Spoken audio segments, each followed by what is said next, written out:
మీ family future కు safe investment అంటే లాండోరా the valley, కంది, హైదరాబాద్.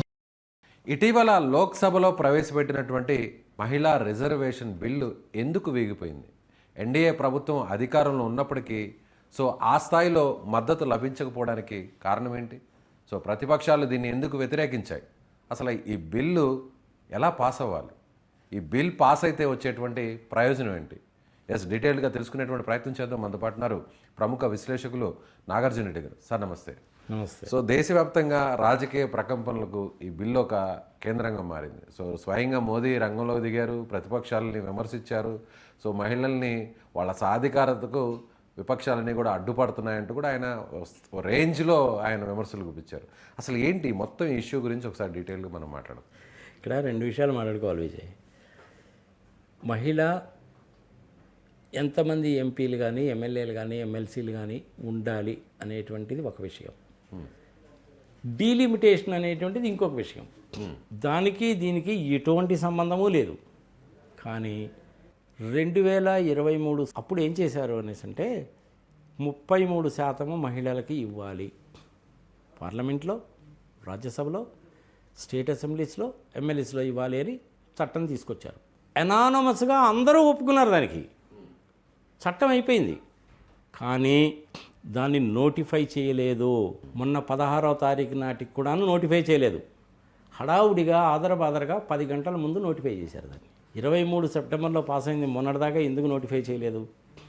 నోటిఫై చేసి ఉండాలి, కానీ చేయలేదు. అక్కడ ఒక చిన్న మెలిక ఏం పెట్టారు అంటే, ఎవరికి అబ్జెక్షన్ లేదు 33% ఇవ్వడానికి. అప్పుడైనా ఇప్పుడైనా ఒకటే. అన్ని పార్టీలు ఇప్పుడు వ్యతిరేకించిన అన్ని పార్టీలు కూడా అప్పుడు అన్ని పార్టీలు కలిపి అనానమస్గానే చేశారు. మరి ఇప్పుడు ఎందుకు వ్యతిరేకత వచ్చింది? ముందు వద్దాం. అసలు 33% ఇవ్వడం అనేటువంటిది రీజనబులేనా? నాకు తెలిసినంత వరకు నిజంగా రీజనబుల్. 50% ఇంచుమించుగా మహిళలు ఉన్నటువంటి ఈ దేశంలో 33% ఇవ్వడం అనేటువంటిది ఏమీ తప్పులేదు. మిగిలిన కమ్యూనిటీస్ రిజర్వేషన్ అన్నీ కూడా మనం పోల్చుకున్నా కూడా ఈ 33%లో కూడా మళ్ళీ షెడ్యూల్ ట్రైబ్, షెడ్యూల్ క్యాస్ట్, బీసీలకు ఉంటాయి. మహిళలకి 33%. ఒకటే ఒక పాయింట్, సింగిల్ పాయింట్. సెప్టెంబర్ 23లోనే చట్టం పాస్ చేశారు. రెండో పాయింట్. మొన్నటి దాకా కూడా నోటిఫై చేయలేదు. మూడో పాయింట్. నాలుగో పాయింట్ ఏంటి? ఒక చిన్న లింక్ పెట్టారు అక్కడ. లేటెస్ట్ సెన్సెస్ ఆధారంగా గుర్తుపెట్టుకోవాలి. ఇది లేటెస్ట్గా తీసినటువంటి జనాభా లెక్కల ఆధారంగా 33% అని చెప్పారు. కానీ ఇంతవరకు జరగలేదు కదా. వస్తున్నా ఇప్పటి వరకు మనకి జనాభా లెక్కలు జరగలేదు. భారత రాజ్యాంగం ప్రకారం ప్రతి 10 సంవత్సరాలకి ఒకసారి జనాభా లెక్కలు తీయాలి. జనాభా లెక్కలకి అనుగుణంగానే పార్లమెంటు నియోజకవర్గాలు, అసెంబ్లీకి నియోజకవర్గాలు పెంచాలి. అది భారత రాజ్యాంగంలో ఉంది. సరే, ఏ ఆర్టికల్లో ఉన్నది ఎవరైనా వెతుక్కోండి, దొరుకుతుంది. అక్కడ ఆ లింకు పెట్టారు. జనాభా ఆధారంగా అన్నారు. జనాభా లెక్కలు తీసిన తర్వాత అన్నారు. 2020లో 21లో కోవిడ్ ఉంది కాబట్టి జనాభా లెక్కలు తీయలేదు. నార్మల్గా అయితే ఏంది, 2011లో తీశారు, 2021లో తీయాలి. సరే, కోవిడ్ ఉంది కాబట్టి ఎవరూ తీయలేదు. ఇంత హాదరబాదరగా ఎందుకు చేశారు అంటే నోటిఫై చేయలేదు. అప్పుడే నోటిఫై చేసి ఉండాల్సింది. రాష్ట్రపతి గారు సంతకం పెట్టిన తర్వాత అఫీషియల్ గజెట్లో నోటిఫై చేయాలి. నోటిఫై చేయలేదు కాబట్టి ఇప్పుడు నోటిఫై చేస్తున్నాం అన్నారు. రైట్, బాగానే ఉంది. మరి ఇప్పుడు ఎందుకు చేశారు? అది $1 బిలియన్ క్వశ్చన్. అంటే నోటిఫై చేయకపోతే మళ్ళీ 2021లో కనుక చేయకపోతే 22లో చేయొచ్చు, 23లో వచ్చింది, 24లో ఎలక్షన్స్ ఉన్నాయి. అప్పుడు జనాభా లెక్కలు తీయడం కష్టమో అన్నారు కాబట్టి 22లోనే తీసుండొచ్చు. 22లో జనాభా లెక్కలు తీసి 23లో 33% అని ఏదైతే అన్నారో అది మొన్న 24లో ఇంప్లిమెంట్ చేసి ఉండొచ్చు. కానీ సెన్సెస్ కేవలం ఒక సంవత్సరంలో అయ్యేది కాదు కదా. అందుకని నేను చెప్తున్నా, 22లో మొదలు పెడితే సెన్సెస్ 23 కల్లా అయిపోయాయిగా. ఎందుకు చేయలేదు?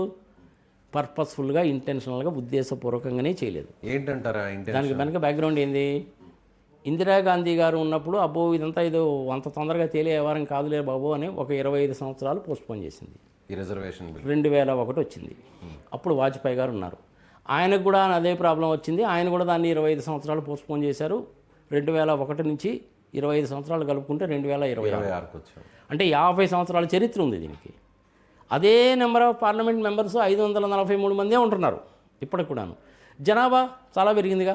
మేము చిన్నప్పటి నుంచి ఇట్టున్నాం, మహిళలకు 33% రిజర్వేషన్ చట్టసభల్లో కల్పించాలి. అసలు 543 మంది ఎంపీలు ఏంటి? అమెరికాలో 435 మంది ఎంపీలు ఉంటారు, 100 మంది సెనేటర్లు ఉంటారు. సెనేటర్లను కూడా డైరెక్ట్గా ఎన్నుకుంటారు అక్కడ. ప్రతి రాష్ట్రం నుంచి కూడా 2 వస్తారు, అంటే మన రాజ్యసభలాగా. మిగిలిన 435 మంది ఎన్నుకుంటారు. మొత్తం కలిపితే 535 మంది.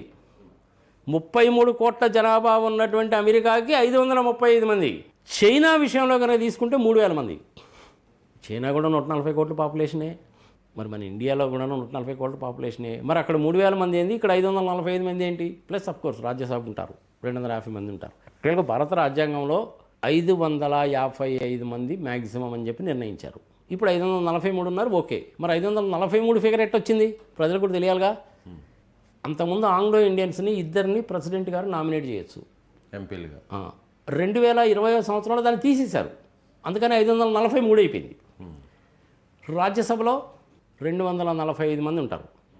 అందులో 12 మంది రాష్ట్రపతి గారు చేస్తారు, 233 మంది దేశంలో ఉన్న అన్ని రాష్ట్రాలు కూడా రిప్రజెంటేటివ్స్ కింద పంపిస్తారు. ఎమ్మెల్యేలు ఎమ్మెల్సీలు ఎన్నుకుంటారు. రాజ్యాంగంలో నిర్ణయించినటువంటి మ్యాక్సిమం నెంబర్ 250. 2 కూడాను రాజ్యాంగంలో నిర్ణయించి దిగువనే ఉన్నాయి, మంచిదే. మహిళలకు 33% ఇవ్వడమో న్యాయమో ధర్మమో. చాలామంది ఎక్సలెంట్ మహిళలు ఉంటారు. ఇప్పుడు మమతా బెనర్జీ ఉన్నారు, 11 మందిని లోక్సభకు పంపించింది, 3 రాజ్యసభకు పంపించింది. పర్సంటేజెస్లో కనుక తీసుకుంటే ఇప్పుడు వీళ్ళు చెప్తున్న పర్సంటేజ్ కంటే అది ఎక్కువ. ఇప్పుడు 33 అని 2023లో మనం 33 అనుకుంటున్నాం, అది ఇంప్లిమెంట్ చేయాల. కానీ మమతా బెనర్జీ దగ్గర నుంచి 11 మంది పార్లమెంట్లో ఉన్నారుగా. లోక్సభలోనేమో 78 మంది ఉన్నారు. ఇప్పుడు 18వ లోక్సభలో 74 మంది ఉన్నారు, తగ్గిపోయారుగా 4. పర్సంటేజ్ మారిపోవట్లా. 1/3 ఇవ్వడము, 1/3 అని కూడా అనకూడదు, మనం గుర్తుపెట్టుకోవాలి విజయ్. 1/3 అనకూడదు, 33%.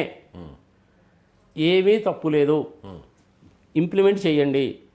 ఈ రోజు కూడా ఇంప్లిమెంట్ చేయొచ్చు. రాజ్యాంగంలో ఒక చిన్న సవరణ చేస్తే సరిపోద్ది, ఇంత గొడవ అనవసరం దానికి. ఏంటి అది? జనాభా లెక్కలతోటి సంబంధము లేకుండా ఆ క్లాజ్ పెడితే సరిపోద్ది. జనాభా లెక్కలతోటి సంబంధము లేకుండా 2023లో పాస్ చేసినటువంటి చట్టాన్ని ఇంప్లిమెంట్ చేస్తున్నాము అని కనుక అంటే 2024 ఎలక్షన్స్లోనే 33 మంది వచ్చేసేవాళ్ళు. ఇది న్యాయమేగా? అప్పుడు వాయిదా వేశారు ఈ అంశాన్ని మీరు అన్నట్టుగా, నోటిఫై చేయకుండా. పర్పస్ఫుల్గా ఇంటెన్షనల్గా చేసినటువంటి పని. దానికి మనము పెద్ద పెద్ద పదాలు పెట్టాల్సిన పని లేదు. కుట్ర, దోపిడీ, అన్యాయము, అక్రమము ఇవన్నీ అనాల్సిన పని లేదు. ఇంటెన్షనల్గానే చేశారు. 50 ఏళ్ళుగా జరుగుతుంది, మళ్ళీ కూడా ఇప్పుడు అదే జరిగింది. అంతే. చిన్న అమెండ్మెంట్. ఇప్పుడు రాజ్యాంగం 3 బిల్లులు తీసుకొచ్చి పార్లమెంట్లో పెట్టి దానికోసం స్పెషల్ సెషన్ పెట్టి ఇంత గొడవ చేయాల్సిన పనే లేదు అసలు. ఒకే ఒక రోజు, మ్యాక్సిమం 1 గంటే. సెప్టెంబర్ 23లో చట్టం పాస్ చేశాము. ఆ చట్టానికి అనుగుణంగా పాపులేషన్ని లింక్ పెట్టారు కాబట్టి పాపులేషన్కి లింకు లేకుండా, పాపులేషన్ లెక్కలతోటి నిమిత్తము లేకుండా, సంబంధము లేకుండా 33% మహిళలకి పార్లమెంట్లో ప్రాతినిధ్యం కల్పించాలి అని కనుక చెప్తే సరిపోయేది. సరే, అప్పుడు చెప్పలేదు. 543 మందిలోనేనా మీరు చెప్పేది? అదే చెప్తున్నా. ఆ సంగతి కనుక మీరు 2023లోనే కనుక చెప్పుంటే, జనాభా లెక్కలతోటి సంబంధము లేకుండా, సెన్సెస్ తోటి సంబంధము లేకుండా 33% మహిళలకి 2023లోనే కనుక చెప్పుంటే 2024లో 33 అమలయ్యేది. కాలేదు, తీసేయి. మరి ఇప్పుడు ఏం చేయాలి? ఇప్పుడైనా సరేగాక మీరు రాజ్యాంగంలో ఉన్నటువంటి ఆ నిబంధన ఏదైతే ఉందో జనాభా లెక్కలకి అనేటువంటి నిబంధన కనుక తీసేస్తే రేపు 2029లోనైనా సరే 2029లోనైనా సరే మహిళలకు 33% ఇవ్వచ్చు. ఇంకొక ఆల్టర్నేటివ్, ఈ రోజైనా సరే మీరు ఆ మాట కనుక చెప్తే ఎంతమంది మహిళలు అయితే షార్టేజ్ ఉన్నారో, మేబీ అరౌండ్ 102 మంది ఎంత వస్తారు, సంథింగ్ లైక్ దట్. 150+ వస్తారు. 150+ వస్తారు. ఆ 150+ మహిళలకి దేశవ్యాప్తంగా రాష్ట్రాల వారీగా డివైడ్ చేసి ఎలక్షన్లు పెట్టి తీసుకోండి పార్లమెంట్లోకి, తప్పే ఉంది. ఎలక్షన్ ఎలా పెడతారు? ఆల్రెడీ ఎన్నుకున్నారు కదా. ఈ మహిళలకు మాత్రమే. అది 33% కనుక, అదే నేను చెప్తున్నా, అర్థం చేసుకోవాలి. 33% కనుక మహిళలకు ఇవ్వాలి అంటే దేంట్లో 33% ఇవ్వాలి? జనాభాలో 33% ఇవ్వాలి. జనాభా లెక్క తేలలేదు కాబట్టి ఏం చేయాలి మరి? అట్టేటప్పుడు ఉన్న పార్లమెంట్ సంఖ్యలోనే మనం దాన్ని తీసుకోవాలి. అంటే ఎట్లా చేస్తావు నువ్వు? అది 543 మంది ఉన్నారు, ఇప్పుడు 74 మంది ఆల్రెడీ ఉన్నారు. 543 మందిలో క్యాలిక్యులేట్ చేసుకుని ఒకసారి తెలిసిపోద్ది. 543లో ఎంత వస్తుందో నీకు? ప్రజలకు మళ్ళీ క్యాలిక్యులేట్ చేసుకోవడానికి మనమే క్యాలిక్యులేట్ చేసి చెప్తాం.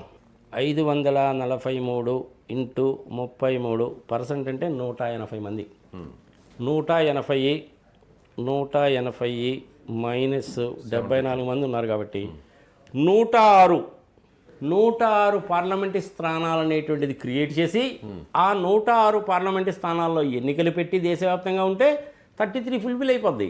ఈ రోజే ఫుల్ఫిల్ అయిపోద్ది. అది చేయాల్సిన అమెండ్మెంట్ ఏంటి? పార్లమెంటు మెంబర్స్ని పెంచాలి, అంతే కదా. 106 మందే కదా కావాల్సి వచ్చింది మనకి. 543 ప్లస్ 106 649 మంది పార్లమెంటు సభ్యులు ఉంటారని రాజ్యాంగాన్ని అమెండ్ చేసి 106 మంది మహిళలకి ఎలక్షన్స్ పెట్టి తీసుకోండి, 33% ఫుల్ఫిల్ అయిపోద్ది. జనాభా లెక్కలతో సంబంధం లేదు. ఇదొక పద్ధతి, ఇలా చేయొచ్చు. ఎలా బైఫర్కేషన్ ఎలా అది రాష్ట్రాలకు ఎలా బైఫర్కేట్ చేస్తారనేటువంటిది డీలిమిటేషన్ కమిషన్ ఉంది కాబట్టి మళ్ళీ దాన్ని తీసుకురావాలి కదా. అప్పుడు ఆ అమెండ్మెంట్ కూడా చేయొచ్చు. ఇప్పటికి కూడాను మోడీ గారు కనుక తలుచుకుంటే it is very well possible. మీరు అన్నట్టుగా ఆల్రెడీ 2023లో ఈ బిల్ పాస్ అయింది, రాష్ట్రపతి కూడా సైన్ చేశారు. ఒక నోటిఫై చేయడంలో మాత్రమే జాప్యం జరిగింది కాబట్టి సేమ్ ఆల్రెడీ జరిగిన చట్టాన్ని మళ్ళీ తిరిగి ఇప్పుడు రాజ్యాంగ సవరణ కోసం బిల్లు ప్రవేశపెడితే ఉన్న 543 మందిలో 180 మందికి ఒకవేళ మహిళలకు రిజర్వేషన్ కల్పిస్తున్నట్టుగా పాస్ చేస్తే అందుకు అన్ని పక్షాలు ఒప్పుకుంటాయి. డెఫినెట్గా అది 2029లో ఇంప్లిమెంట్ చేయడానికి ఈ రోజే ఇంప్లిమెంట్ చేయొచ్చు. ఓకే, ఇప్పుడు చేసినా కూడా అది నోటిఫికేషన్ ఇవ్వండి, ఎలక్షన్స్ పెట్టండి, 106 మంది మహిళలు వస్తారు. అంటే ఇప్పుడు ఎలక్షన్స్ పెట్టడం అనేది అసాధ్యం అనుకుంటా. It is possible. Why not? It is possible. రాజకీయ ప్రయోజనాలు ఉంటాయి కదా అంతిమంగా కావాల్సింది. అదే మనకు ప్రాబ్లం వచ్చిందల్లా ఈ రాజకీయ ప్రయోజనాలతోటే వచ్చింది ప్రాబ్లం, అంతకంటే ఏం లేదు. సరే, అది కుదరలేదు, తీసేద్దాం. జనాభా లెక్కలు తీద్దాం. ముందు జనాభా లెక్కలు తీద్దాం. అది తీయడానికి 2-3 ఏళ్ళ సమయం పడుతుంది. ఎందుకు పడుతుంది? ఆల్రెడీ మొదలుపెట్టాంగా. ఇంతకుముందంటే ఇంటికెళ్ళి రాసుకోవాలి, ఇప్పుడు ఇంటికెళ్ళి రాసుకునే పనే ఉంది కనుక డిజిటల్ పద్ధతిలో చేసేయచ్చు. అంతే. మరి పెద్ద కష్టమైనటువంటి పనే కాదు. మహిళలకు 33% ఇవ్వడము మనస్ఫూర్తిగా ఆహ్వానిస్తాను. అది ఇప్పుడే కూడా చేయవచ్చు. రైట్. ఎప్పుడైతే మీరు జనాభాకి లింకు పెట్టారో ప్రాబ్లం ఎరవైంది, బిల్లు కూడా అందుకే వీగిపోయింది. ఇలాంటి విషయాల మీద రాజ్యాంగాన్ని కనుక ఏమని చేయాలి అంటే 2/3 మెజారిటీ ఉండాలి. 2/3 మెజారిటీ ఉండదు అన్న సంగతి మోడీ గారికి, అమిత్ షా గారికి, దేశంలో ప్రతి ఒక్కటి చిన్న పిల్లలకు కూడా తెలుసు. మరి అయినా కానీ ఎందుకు పెట్టారు? ప్రతిపక్షాల మీద తోసేయాలి, రాజకీయ ప్రయోజనాల కోసం పెట్టారు. ఇది మహిళలకు సంబంధించింది కాబట్టి. తమిళనాడులోను వెస్ట్ బెంగాల్లో ఎలక్షన్లు జరుగుతున్నాయి కాబట్టి ఆ ఎలక్షన్లో నెంబర్ ఆఫ్ సీట్స్ ఎక్కువ వస్తాయేమో, ఎక్కువ రావచ్చు అన్న ఉద్దేశంతో చేసినటువంటి పని అన్నమాట ఇది. ఈ పని చేయకూడదు. రైట్. దీని మూలకంగా తమిళనాడులో కానీ వెస్ట్ బెంగాల్లో కానీ జరిగే ఎలక్షన్స్లో పెద్దగా ప్రయోజనం అంటూ ఉండదు. నెగటివ్ థింగ్ మాత్రమే ఎక్కువ ఉంటుంది. దీన్ని అడ్డం పెట్టుకొని డిమానిటేషన్ చేద్దామని చూశారు. అంటే ఏంటంటే మహిళా రిజర్వేషన్ అనేటువంటి దాన్ని ముసుగు వేసి లోపల చేయదలుచుకుంది ఏంటంటే డీలిమిటేషన్. రైట్. తప్పు కదా, అది 100% తప్పు అది. రైట్. అందుకని బిల్లు వీగిపోయింది. ఎట్ట కుదురుతుంది? అది వాళ్ళకి తెలుసు వీగిపోద్దని తెలిసి కూడా ఎందుకు పెట్టారు అనేసి అంటే ఈ మహిళలను అడ్డం పెట్టుకొని తమిళనాడులో వెస్ట్ బెంగాల్లో ఎలక్షన్లో కాసిన సీట్లు తెచ్చుకోవాలి, ఆధిపత్యం తెచ్చుకోవాలి. చూసారా మీ మహిళా బిల్లుకు అపోజిషన్ పార్టీ వాళ్ళు వ్యతిరేకం చేస్తున్నారని చెప్పుకోవడానికి కోసం అని చెప్పి చేసినటువంటి దిక్కుమాలిన పని. ఇంకెంతకంటే నేను పెద్ద పదాలు ఉపయోగిస్తే బాగుండదు కాబట్టి నేను ఉపయోగించడం లేదు. Right sir, thank you so much. So ఇది నాగార్జున రెడ్డి గారు చెప్తున్నట్టుగా ఖచ్చితంగా రాజకీయ ప్రయోజనాల కోసం, రాజకీయ అవసరాల కోసమే ఇప్పుడు ఈ బిల్ని డీలిమిటేషన్ బిల్తో లింకప్ చేసి పెట్టినటువంటి పరిస్థితి ఉంది. ముఖ్యంగా తమిళనాడు, పశ్చిమ బెంగాల్లో జరుగుతున్నటువంటి ఎన్నికల్లో తమకు రాజకీయ ప్రయోజనాలు కలగాలనేటువంటి ఉద్దేశంతోనే కేంద్రం, అంటే తమిళనాడులో డిఎంకే ఉంది, అలాగే పశ్చిమ బెంగాల్లో కూడా తృణమూల్ కాంగ్రెస్ ఉంది. సో ఈ 2 పార్టీలు కూడా ఇప్పటికీ బిల్లును వ్యతిరేకించాయి, విభేదించాయి. కాబట్టి దీన్ని ఎన్నికల అస్త్రంగా ఒకవేళ వాడుకుంటే రాజకీయంగా బీజేపీకి ప్రయోజనం కలుగుతుందనేటువంటి ఉద్దేశంతోనే సో మహిళా రిజర్వేషన్ బిల్లును ఇలా డీలిమిటేషన్తో లింకప్ చేసి పెట్టారు. ఒకవేళ చిత్తశుద్ధి ఉంటే ఇప్పటికైనా చేయడానికి అన్ని అనుకూల పరిస్థితులు కేంద్రం వద్ద ఉన్నాయని ఆయన చెప్తున్నారు. సో నాగార్జున రెడ్డి గారు చెప్తున్నటువంటి అభిప్రాయాన్ని మీరు ఏకీభవిస్తున్నారా? అయితే కామెంట్ చేయండి.